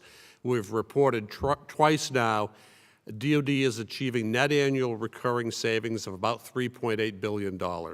Okay. Because BRAC 2005 cost as much as it did, it turned out to cost $35.1 billion to implement. DOD has not reached the payback period yet. Next year, they will finally take BRAC 2005 into the black. So right now, we're still in the red in a process that started in 2005. But if I might, to directly answer your question, we would need to know the nature of the recommendations that the VA put forward, and we'd need to see the cost and savings analysis that was a part of that. So that's why it's a little hard to directly answer that. I understand. And so I'm just all the more reason for us, I think, to proceed very, very, very carefully, because we're not really sure, based on the methodology laid out here, that we could achieve cost savings. And it's taken many, many years, and you haven't yet at DOD hit that payback moment, right? I mean, you've had to spend money to close, but the savings has been realized very gradually over time, and we haven't reached that payback point yet. Yes, that's correct. The other point I would make that's related to that is the decisions that DOD made after the Commission had approved the recommendations were directly related to the cost. In other words, a couple things happened. In several of the recommendations, DOD omitted costs that were known to be incurred, such as transferring people from one base to another. Indeed, DOD transferred over 120,000 people in BRAC 2005. None of those costs were estimated. Similarly, decisions that were made later on how to outfit the buildings, places like the National Geospatial Intelligence Agency's new campus in Springfield, Virginia, turned out to be about $726 million more than originally estimated, just for some of the military construction type things. So it has to do with the decisions that get made in terms of implementing the recommendations the Commission approved. Well, thank you very much. My time is up, and I do have to get moving along. Thank you, sir. Thank you, gentlemen, for yielding. Dr. Winstrup, you're recognized. Thank you, Mr. Chairman. I thank you all for being here. I appreciate the input that we received. I appreciate the concerns that people have and concerns on the process. We have concerns on the process as well. We want to get this right. And I would recommend, as we move forward, if any of your groups have members that are practicing physicians or healthcare providers, please bring them into your conversations that you're having. I think that's important to bring them forward, people that understand the healthcare business, which is really what we're faced with today, and especially ones that are practicing today, whether it's nurses or doctors. Bring them into the fold as you bring forward your ideas. I think that would be helpful to us. I consider this an asset review, and we want to increase our productivity. And I've seen since I've been here, VA will come in and say, well, we are producing more as far as patient care. I said, did you increase your hours? Yeah. Did you add more doctors? Yes. But did you actually take a look at how productive you can and can't be in a clinic, for example? To me, this is part of it. If we have clinics that have one patient room, that's not going to be productive. If we have clinics that need a couple medical assistants to make it flow better and we're not looking at that, then we're not increasing our productivity. That's all a part of what we're trying to do here. Are we operating at maximum efficiency? And that's really what it comes down to. It includes your physical structure, your ancillary support, all those things come into play. And do you have the physical ability within that facility to create it? The C-Box, for example, have been excellent. That is part of the modernization. That is part of this review, if you will, to actually look and see how effective they may have been in providing quality patient care for our veterans. So it's a review of logistics and review of providing care and a review of customer service. And I agree the timeline we have may not be right. This is big and this is challenging, so it may not be right. But it's a matter of looking at what we have and what we don't have, what we need and what we don't need. That's really what this is all about. And it's based really on current markets and future markets. We need to look at that. You're right, Mr. Blake. We can't move people. That's not the idea here. It's being able to fill the needs of the people. So that's part of the market review of what we're after. And so, when it comes to that, I don't consider this to be like a BRAC. We're not going to relocate people, right? So it doesn't fit into that same category, I feel, of what this committee and what we should be trying to accomplish. You mentioned Northport not having modernization. Well, maybe it wasn't modernized because no one did what we're talking about doing. Because no one looked at it and said, you don't have what you need. This is what we're trying to accomplish here.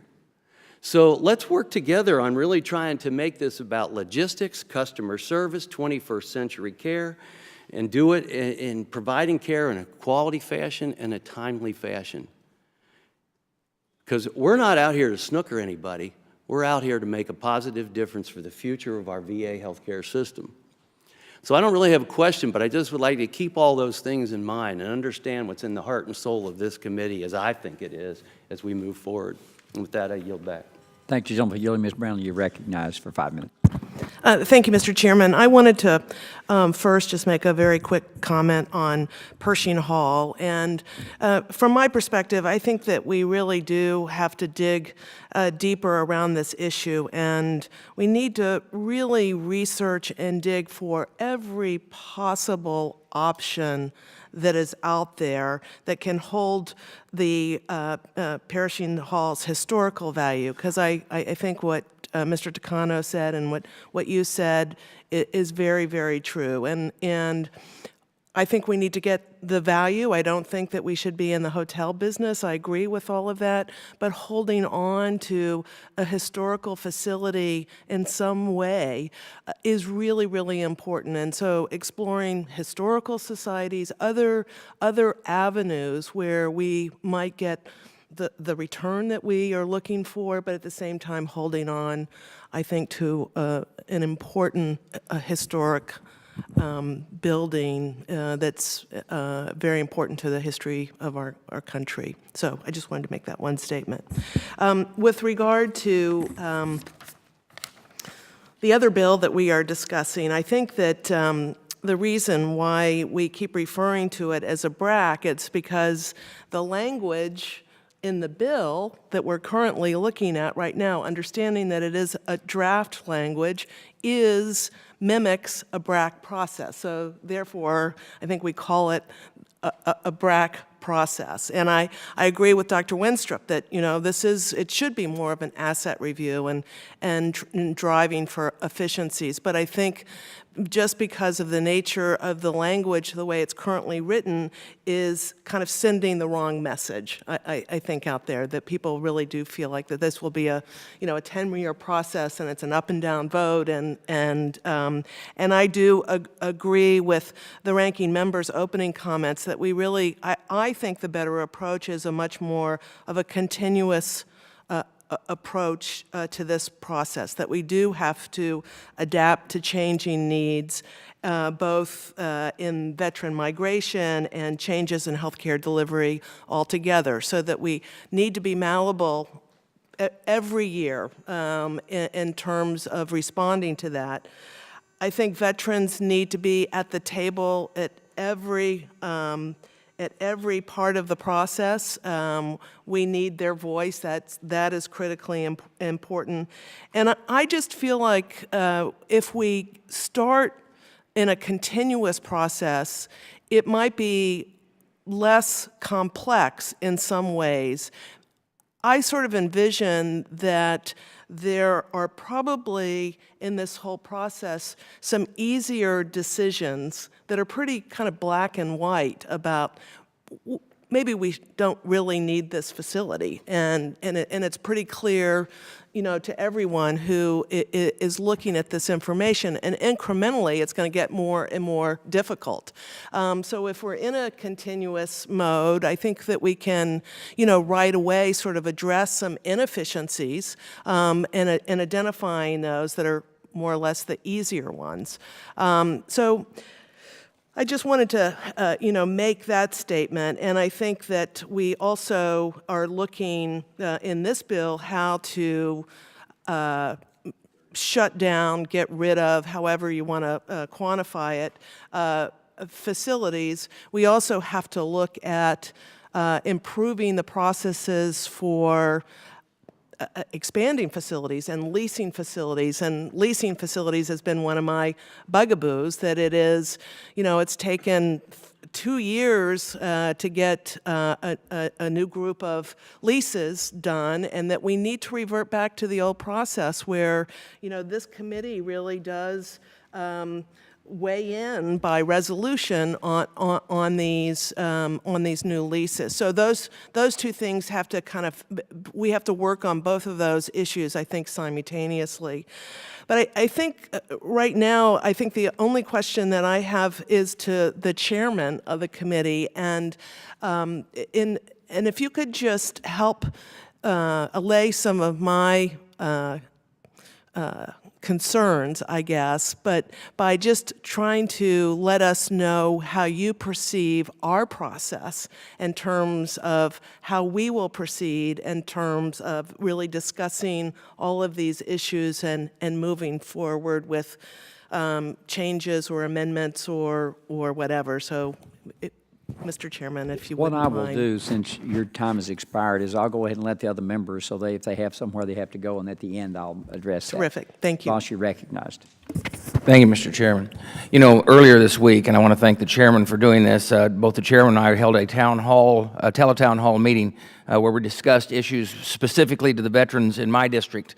And during that time, we received a call from one of the veterans who spoke specifically about the assets that's held by the VHA.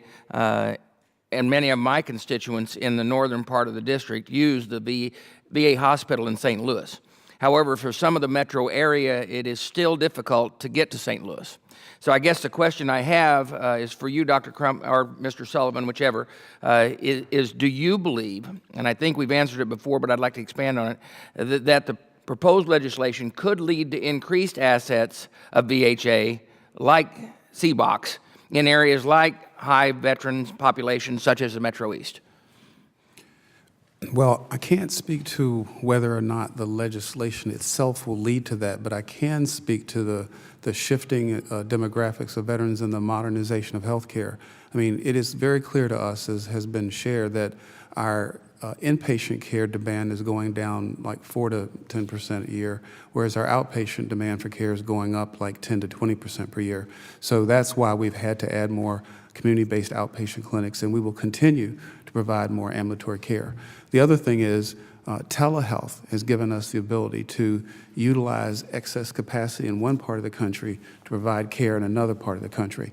And so it is our definite intent to work through VA, improving efficiency, partnering with DOD, and realigning assets to where the veterans are to deliver more care using more outpatient services, fewer inpatient services, but also addressing the increased demand for some mental health services and use of ambulatory care and telehealth services. Yeah, and that's what we really want. My other question here is basically to the VSOs. At any time, have you been discussing with the VA, if we go forward with this, what the communications will be with the veterans in the area where maybe there's a relocation, maybe there are all of these things that occur, that they would then have an open communication with the veterans to communicate on how their services and the way they receive their services might be changed? Have you had those conversations? I would just say we have, I think, brought it up in terms of this stakeholder engagement and how they would communicate and having this really effective engagement early on in the local communities, that's important, but also with the service organization so we can help educate, that we can help explain, and that we can also get them, where they need to be to have their input considered. And look at the big picture. So I think we've mentioned it in our discussions as these draft bills have been considered. So I can tell you from the American Legion's perspective, we also included that in our written testimony. There was a portion of the bill that talks about conducting public hearings at every location where there could possibly be a reduction in service or reduction in buildings. And, we question the logic of having a public hearing if it's only a storage facility or if it's a gas station or if it's something that's no longer used. But we absolutely demand and require, public hearings where health care is going to be affected. And I think that's going to be a critical component of this. Mr. Boss, I think it's no secret that veterans in many local communities don't have any idea what the heck is going on at their local VA facility, even when they're regular users. I think one of our chief complaints that we hear about is there's no effective communication about major changes that are going on. And so now we're going to go down this road with a process where we're going to hope that VA is going to conduct public discussion and public interaction with those people in those local communities. It doesn't really happen effectively now. So it's a serious concern we have if we're going to go down this road. We will make sure that happens, and we'll certainly participate in the process to ensure that for the VFW, our members are there are represented. But the key is that the plan is what veterans want, right? Because often you can listen to them, you can have a hearing, but then VA goes a completely different route, and that's where you get the issue, right? We're membership-based organizations, and if my members VFW members in any particular area aren't happy, they're going to come to us and they're going to say, do what you can to stop it, and that's exactly what I'm charged to do. So. Okay, my time has expired, and I yield back. General Bergman, you're recognized for 5 minutes. Thank you, Mr. Chairman. Am I last? I'm not going to say you saved the best for last. You saved the oldest for last. That's how it works. Folks, I've got one simple question, and I'm going to ask each of you to answer it in a couple sentences. We're going to start right here with Mr. Sullivan. You haven't had a chance to talk much today, so this, but simply, in a couple sentences, I want you to tell us why we are here today. We're here today to look at how we can realign our services to provide more efficient and more effective healthcare services to our veterans, and look at what are the tools and what are the authorities that we need to deliver those to where the veterans are, where they want to have it delivered, and what is the best way to deliver it to them. Okay. Mr. Crump?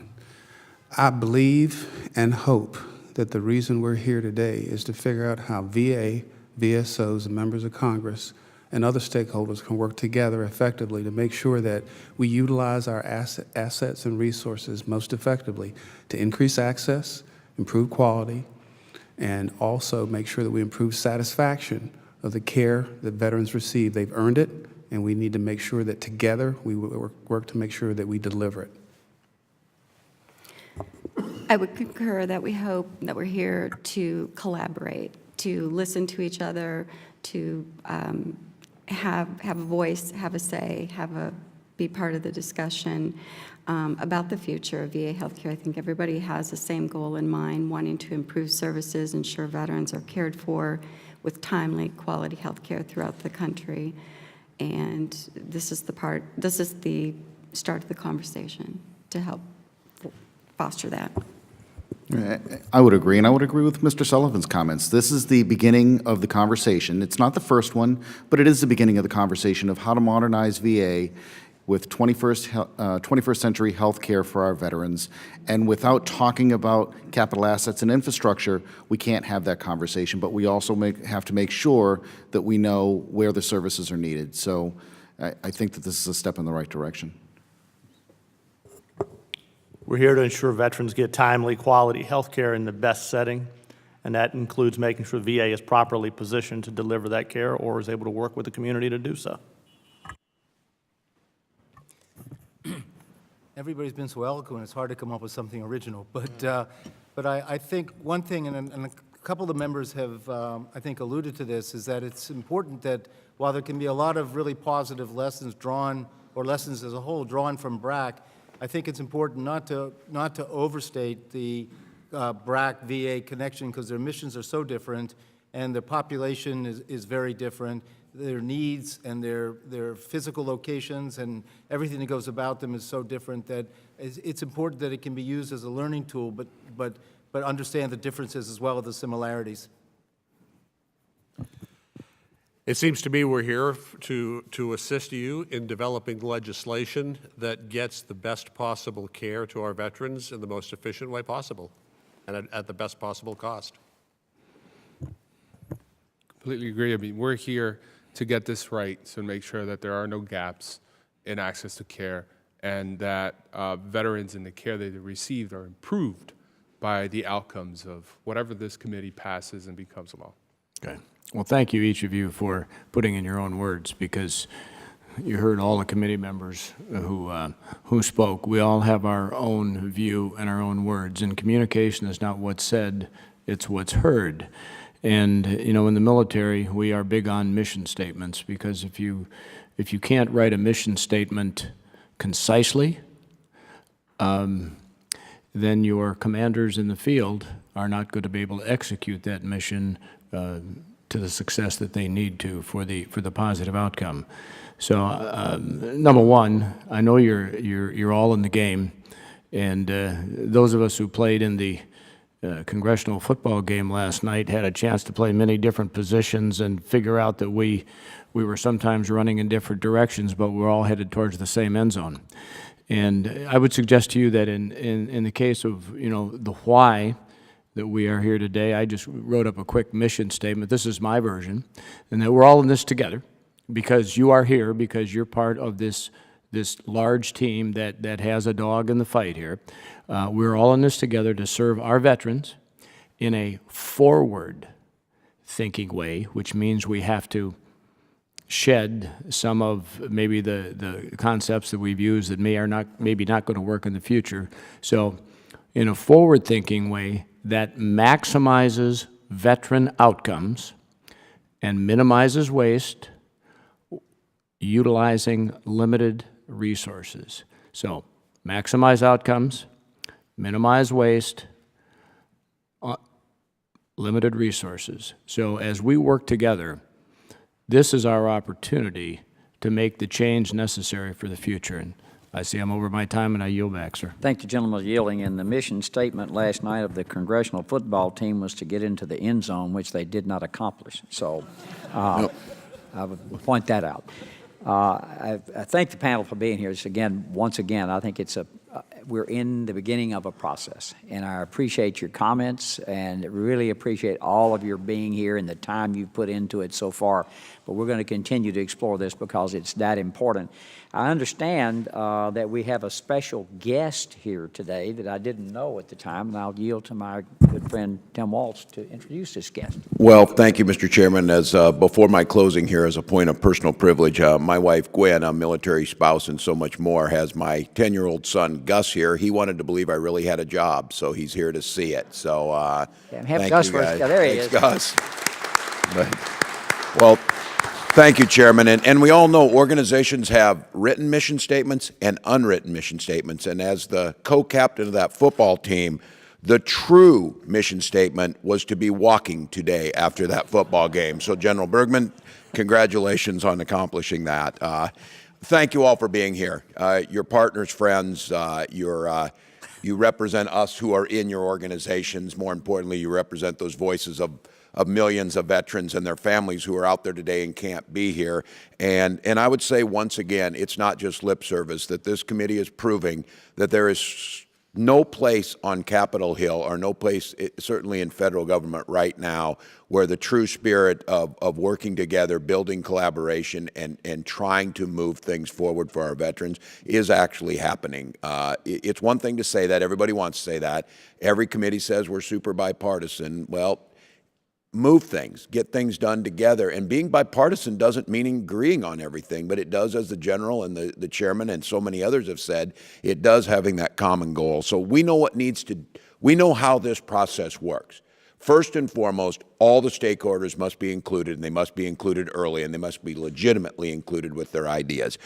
We must then figure out, using evidence-based decision-making, put together plans.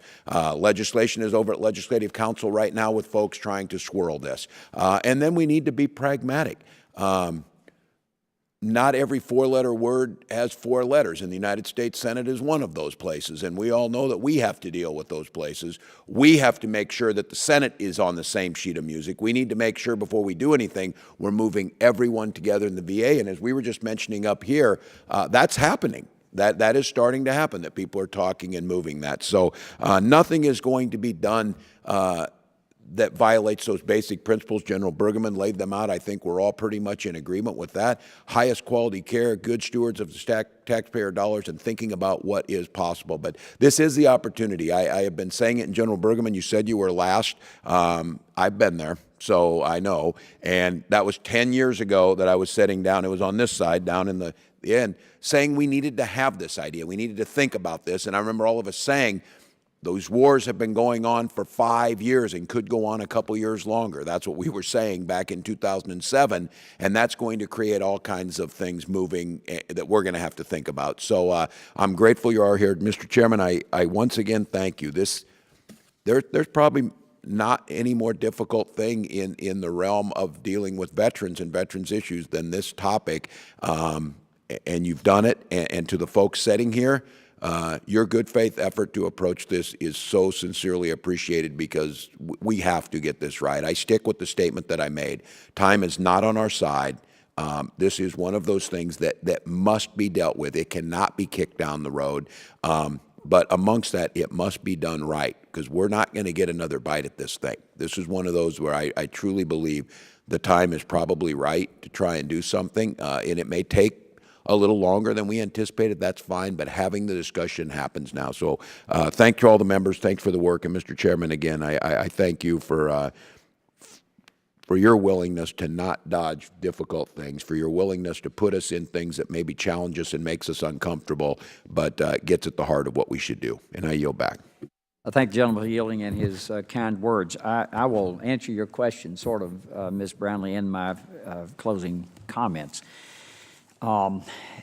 Medicine is changing almost at light speed, and I don't think we've even begun to see the changes that are going to happen.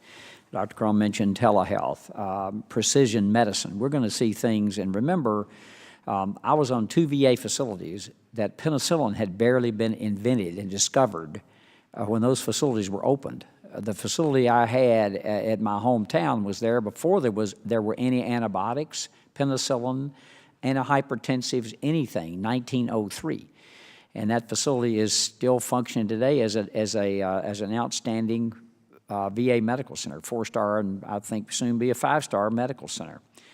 As I visited Northport and Canandaigua, I looked at those facilities, and we were mentioning, I think Mr. Takano mentioned about savings. That's not what this is about. It's about getting the VA right-sized so it can carry out its mission, which is to take care of veterans who've served and were injured or had conditions that occurred because of their service to this great country. And I looked at, when I went in there are 2 buildings that are historic that the roofs had collapsed, and it's going to cost $10 million just to destroy those buildings because they're on the historic register, even if you can do it. That's just at one center. And I asked those folks, I said, look, what do you guys do really well here? And they have a great PTSD treatment. I said, that's something that you do and you do well at this campus and should continue. You can inpatient put people. We know that mental health is a huge need in this country, and 35, 40 years ago, we had 500,000 mental health beds in this country. Now we have less than 50,000. And when we see the problem we have now in this country with mental health, it's the needs that are not being met.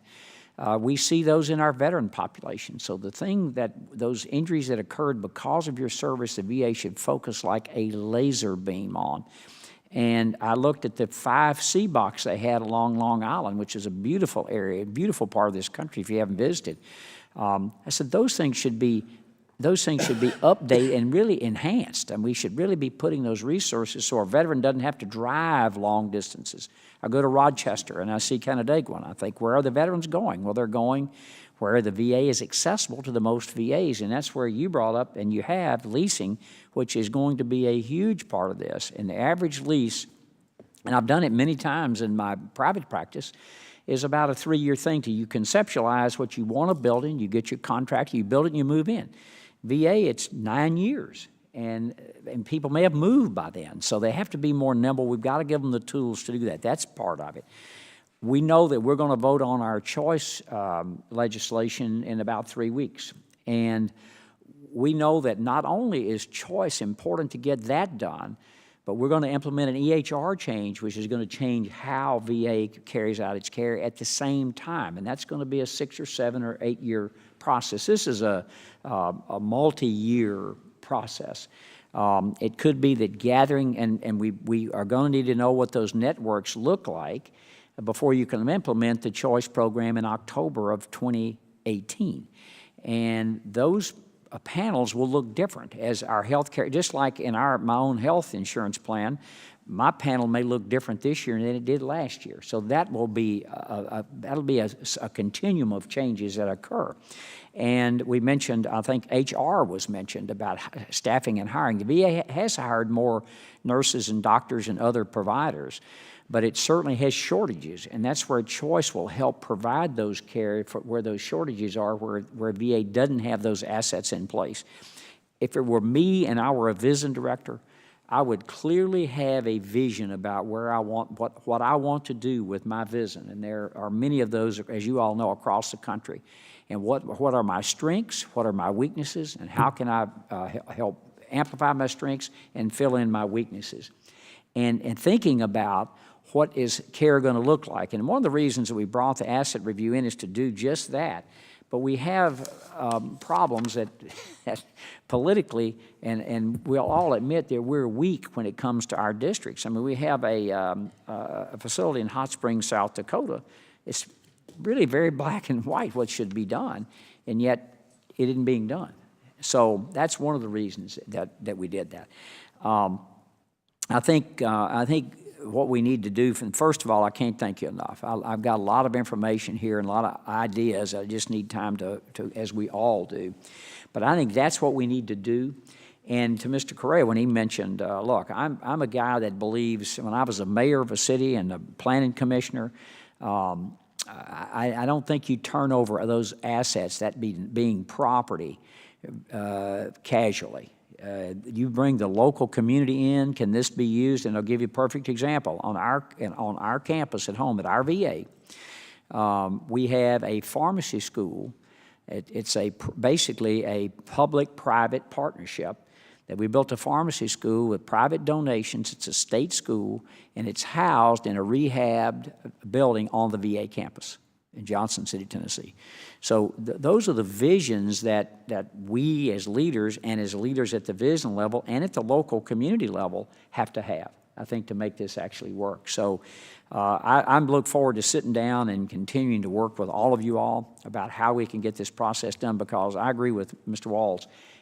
It's absolutely mandatory that we do it to provide the care we need for our veterans. And again, I want to thank you all, and I ask unanimous consent that all members have 5 legislative days to revise and extend their remarks and include extraneous material. Without objection, so ordered. Hearing is adjourned. Thank you.